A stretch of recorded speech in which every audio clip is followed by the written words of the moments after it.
The old man at the garage had been fixing cars for 15 years without saying a word. His hands never trembled, his eyes caught every detail, but not a single sound escaped his lips. Customers knew him as the silent master. Until that day when a metallic object fell from young pilot Jake's pocket. When Jake bent down to pick it up, he froze. This wasn't just a badge, this was an F-22 Raptor pilot insignia. And only America's most elite pilots could carry this badge. Welcome to the Untold Stories. Before we dive into this incredible tale of hidden identity and silent expertise, tell me in the comments, what city are you watching from today? And if you believe stories like this deserve to be heard, hit that subscribe button. These stories matter. The garage sat on the edge of Millbrook, a town so small that everyone knew everyone's business. Except for Thomas Mitchell's business. For 15 years, he'd operated Mitchell's Auto Repair with the efficiency of a Swiss watch and the communication skills of a monastery monk. 7 a.m. sharp, the metal door would roll up. 6 p.m. exactly, it would roll down. In between, the only sounds were the methodical clicks of wrenches, the gentle hum of diagnostic machines, and the occasional satisfied grunt when a particularly stubborn engine finally surrendered to his touch. Thomas was 67, though his weathered hands moved with the precision of someone half his age. His gray hair was always tucked under the same faded blue cap, and his coveralls bore the permanent stains of 30 years working with engines.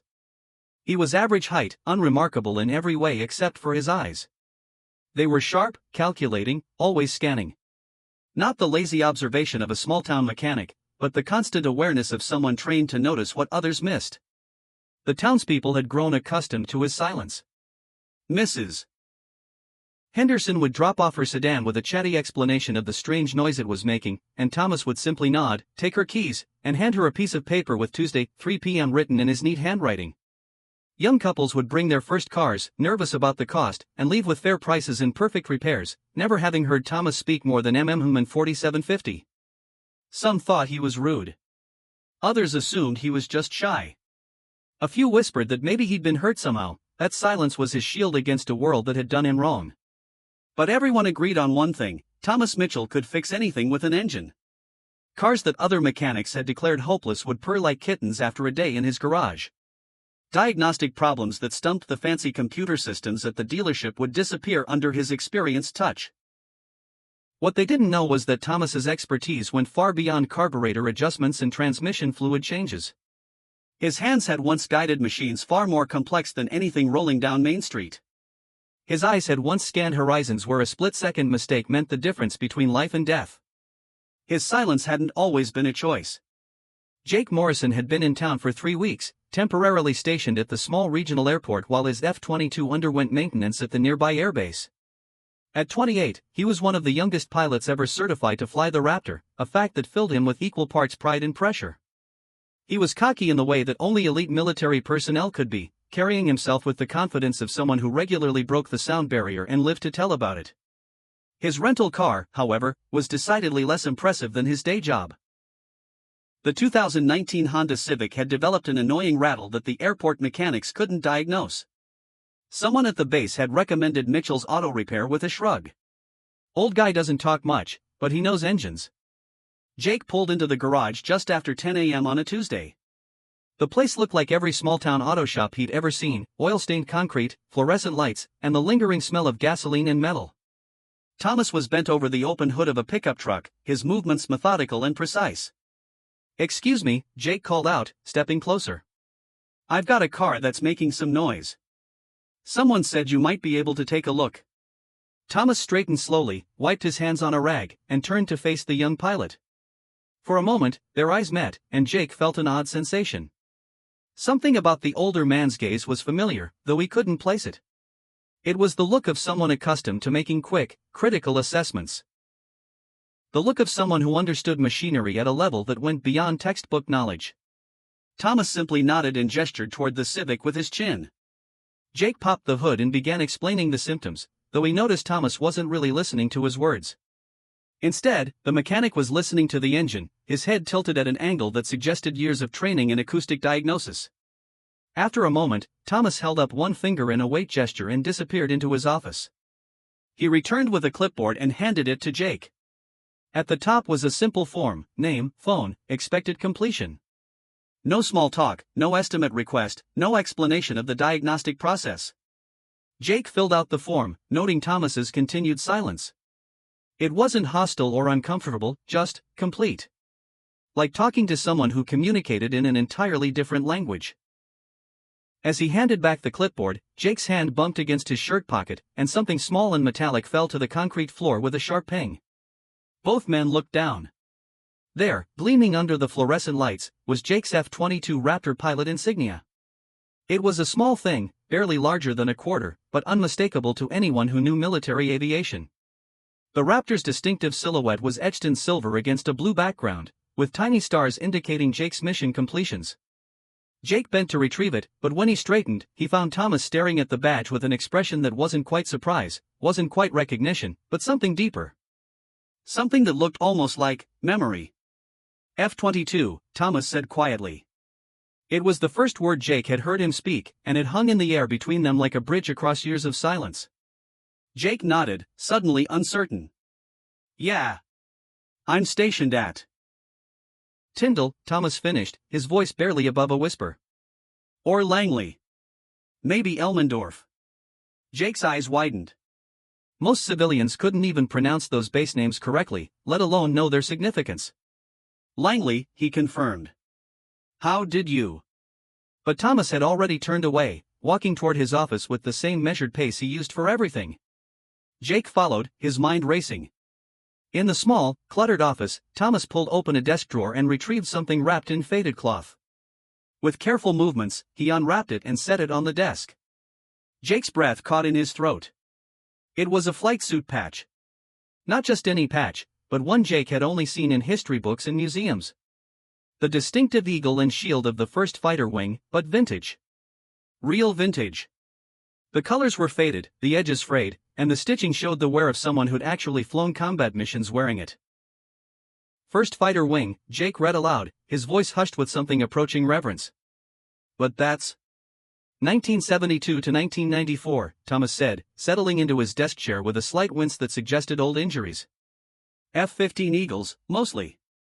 Some F-16 worked toward the end. Jake stared at the patch, then at Thomas, then back at the patch. The mathematics of it didn't quite work in his mind. If Thomas had retired in 1994, that would make him. You're older than I thought, he said finally. 72, Thomas confirmed. Been retired longer than you've been alive. But you flew F-15s? Jake asked, incredulous.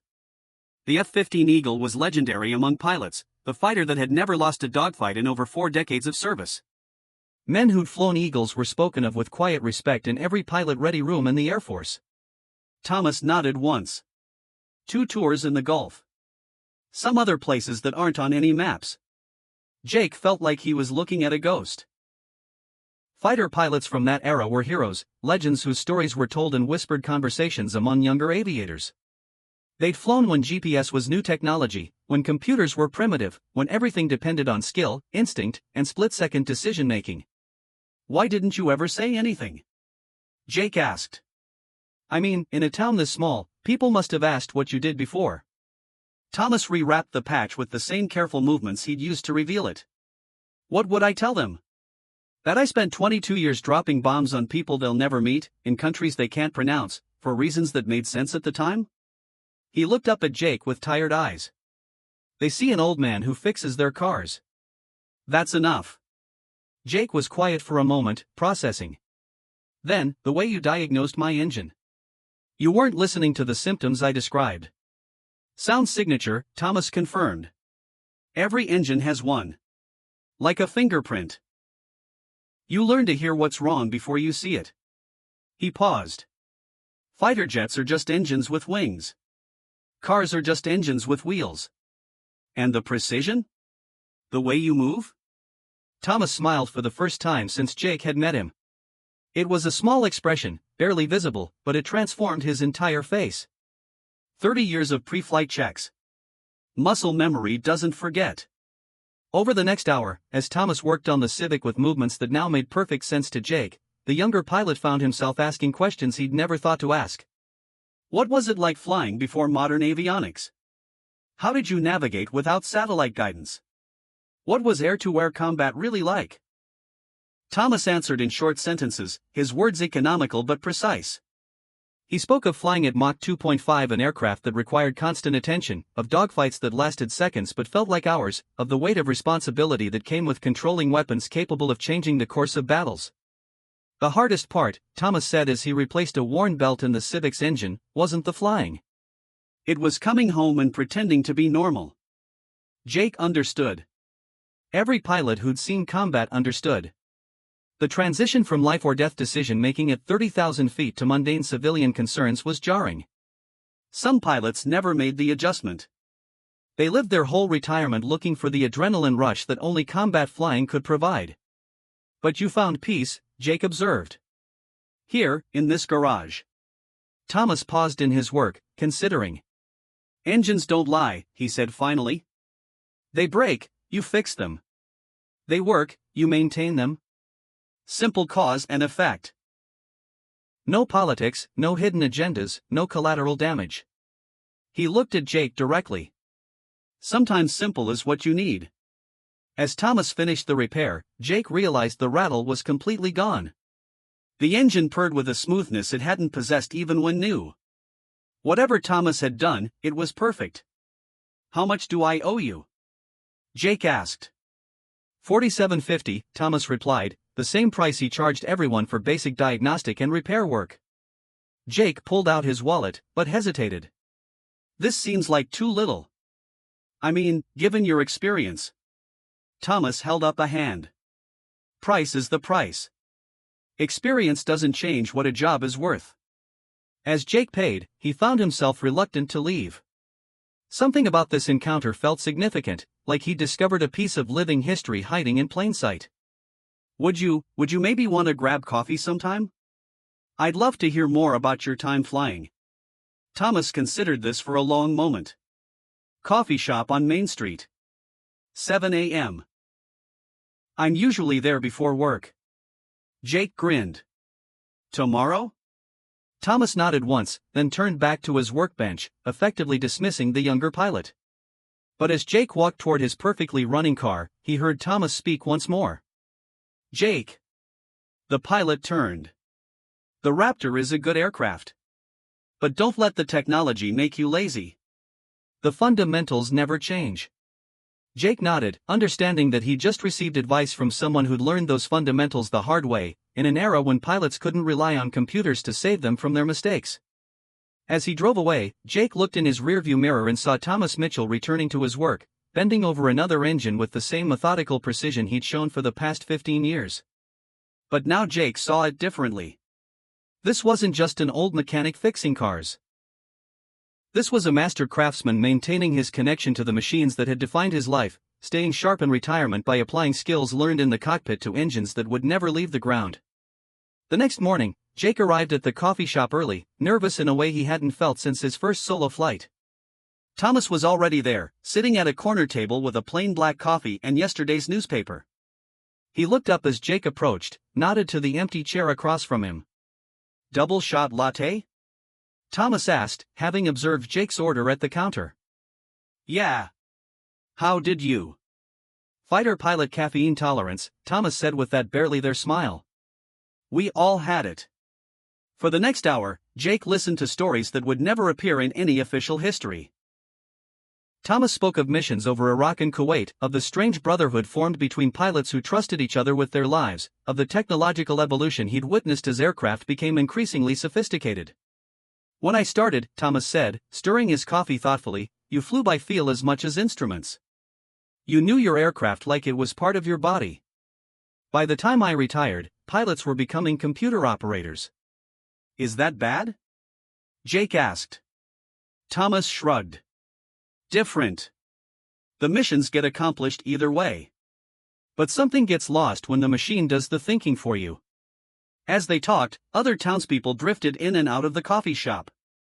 Most nodded politely to Thomas, the way neighbors acknowledge each other in small communities.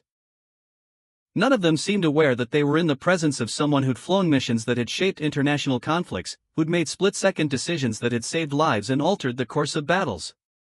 Don't you ever want recognition? Jake asked.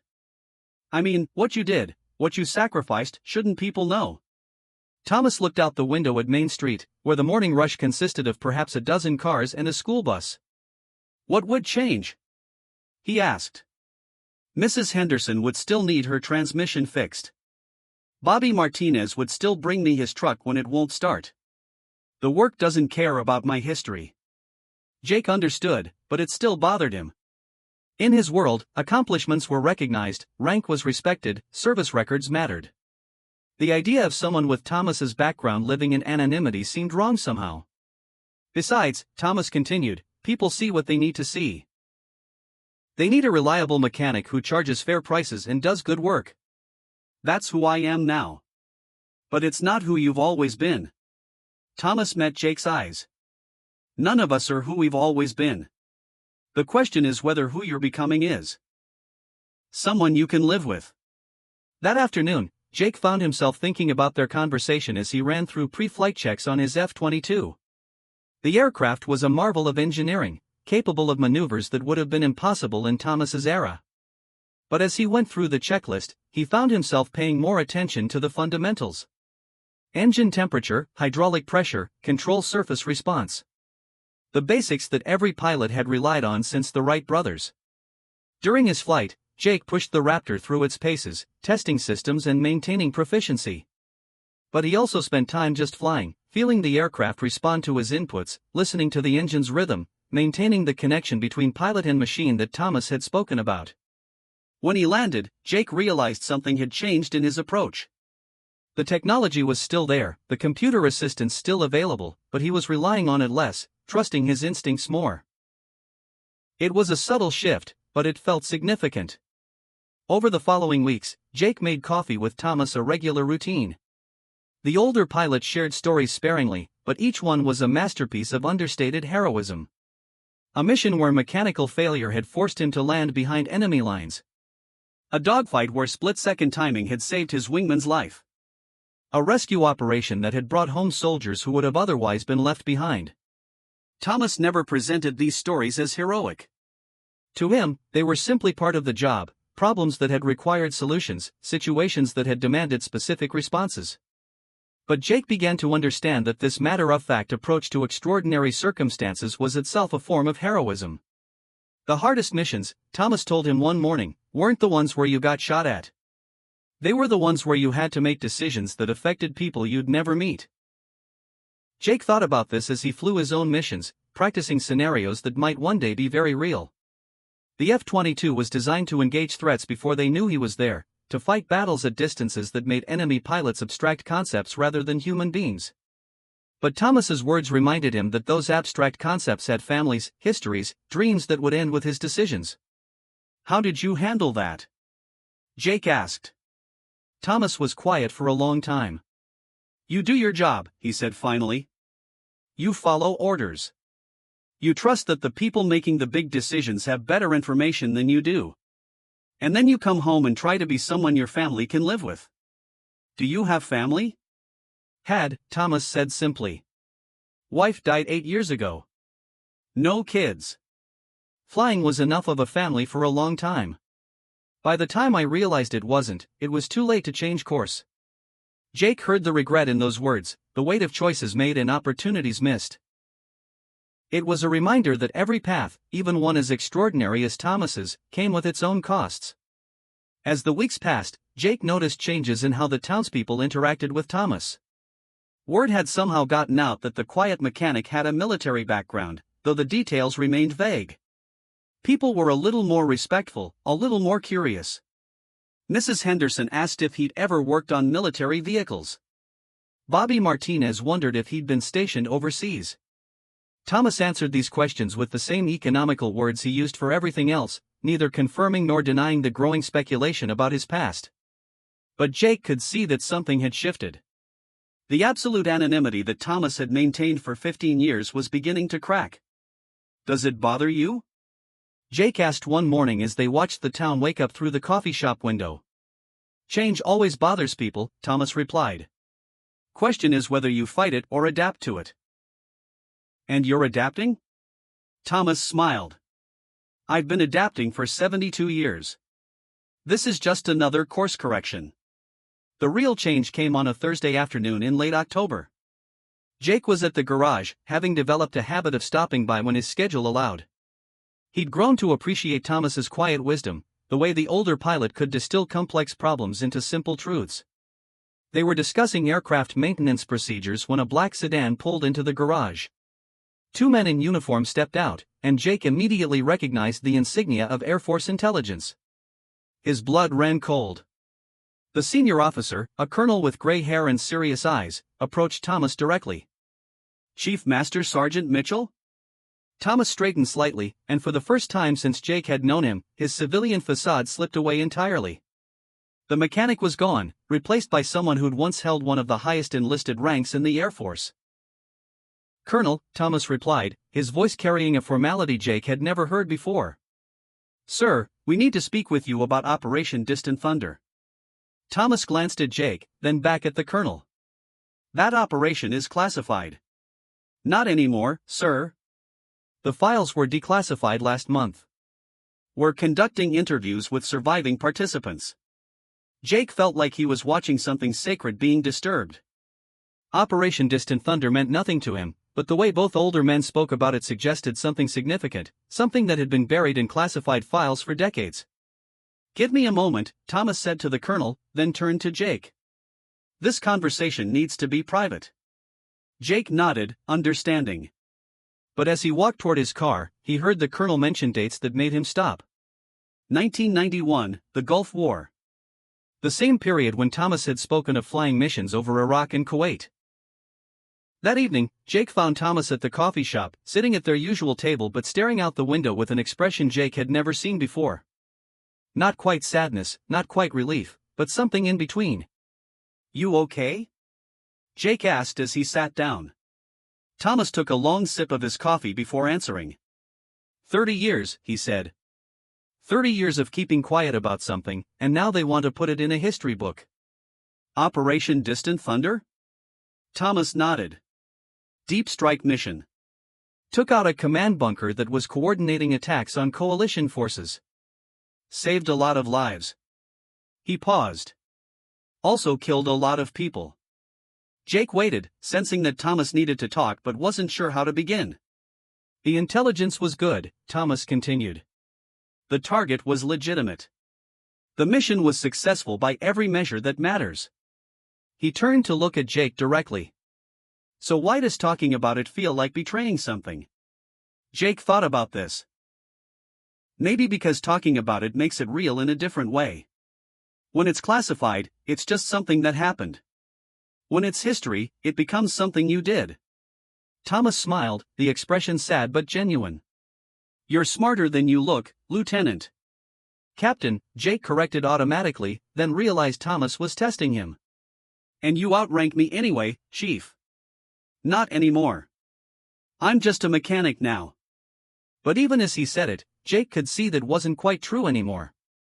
The visit from Air Force intelligence had changed something, brought the past into the present in a way that couldn't be undone. Over the following days, Jake watched as Thomas struggled with this new reality. The townspeople, who had gradually become curious about his military background, now sensed that something significant had happened. The local newspaper ran a small item about military historians visiting town, though they didn't mention Thomas by name. They want me to go to Washington, Thomas told Jake over coffee one morning. Some kind of ceremony. Recognition for missions that significantly contributed to operational success in the Persian Gulf. Will you go? Thomas shrugged. Haven't decided. Part of me thinks it's 30 years too late. Another part thinks maybe it's time. Jake understood the conflict. Recognition was something every military person craved on some level, but it also came with complications. Once Thomas was publicly acknowledged for his service, the quiet anonymity he'd built in Millbrook would be gone forever. What does your gut tell you? Jake asked. Thomas laughed, a sound Jake had never heard from him before. My gut tells me that hiding from your own history is just another form of cowardice. The ceremony took place on a Tuesday in November. Jake had volunteered to drive Thomas to Washington, an offer that had been accepted with characteristic brevity. They made the trip in comfortable silence, both men lost in their own thoughts about what this recognition would mean. The Pentagon ceremony was small, attended mostly by military historians and a few surviving members of the mission. Thomas wore his dress uniform, which he'd somehow maintained in perfect condition despite 20 years of retirement. Jake was struck by how different he looked in uniform, not just older than his military photos, but more complete somehow. When Thomas's name was called, he walked to the podium with the same measured pace he used in everything. The citation that was read aloud detailed a mission that had lasted less than 4 hours but had required months of planning and split-second execution. 30 years later, the strategic importance of what Thomas and his team had accomplished was finally being acknowledged. Thomas accepted the medal with a simple "Thank you, sir," and returned to his seat without ceremony. But Jake could see that something had changed in his bearing. Not pride exactly, but a kind of peace with his own history. On the drive home, Thomas was more talkative than Jake had ever seen him. He spoke about the other members of his unit, some of whom had been at the ceremony, others who hadn't lived to see this recognition. He talked about the weight of carrying classified knowledge for 3 decades, and the strange relief of finally being able to acknowledge what he'd done. "The funny thing," Thomas said as they crossed into Virginia, "is that I thought I'd put all that behind me. Built a new life, became someone different. But you can't really leave who you were. You can just decide how much of it you're willing to carry forward." When they arrived back in Millbrook, Jake expected to find the town unchanged. But even before they reached the garage, he could see that something was different. There were more cars than usual parked along Main Street, and people were standing in small groups, talking in the animated way that suggested significant news. At the garage, they found a small crowd gathered around the entrance. Someone had apparently monitored local news coverage of the Pentagon ceremony, and word had spread quickly through the community. For the first time in 15 years, everyone in Millbrook knew exactly who Thomas Mitchell was. As Thomas got out of Jake's car, the crowd turned toward him. For a moment, nobody moved. Then Mrs. Henderson stepped forward, the same woman who'd been bringing her car to Thomas for over a decade without ever knowing his history. "Tom," she said, using a familiarity she'd never attempted before, "we just wanted to say thank you." Thomas nodded, his expression unreadable. Then Bobby Martinez, the young mechanic from the dealership, spoke up, "Sir, my dad served in the Gulf. Said guys like you were the reason he made it home." Others began to speak, sharing their own connections to Thomas's era of service. A widow whose husband had been in the coalition forces. A veteran whose unit had benefited from the mission Thomas had flown. Children and grandchildren of people who'd served alongside pilots like him. Jake watched as Thomas listened to each person, acknowledging their words with the same careful attention he gave to everything else. When the impromptu gathering finally dispersed, Thomas stood for a moment looking at his garage as if seeing it for the first time. "Different," he said finally. "Better or worse?" Jake asked. Thomas considered this. "Different," he repeated. "We'll see what comes next." What came next was a transformation that was subtle but unmistakable. Thomas continued to operate his garage with the same precision and fair pricing he'd always maintained. But now customers came not just for his mechanical expertise, but for something harder to define. They wanted to be in the presence of someone who'd done something significant, something that mattered beyond the boundaries of their small town. Thomas handled this new attention with typical grace, neither encouraging it nor pushing it away. He answered questions when asked, but didn't volunteer stories. He accepted gratitude when offered, but didn't seek recognition. In many ways, he remained exactly who he'd been for 15 years, just with a fuller context. Jake's rotation in the area was scheduled to end in December, and as his departure date approached, he found himself reluctant to leave. His morning coffee sessions with Thomas had become the anchor of his routine, a daily reminder that there were different ways to serve, different definitions of success.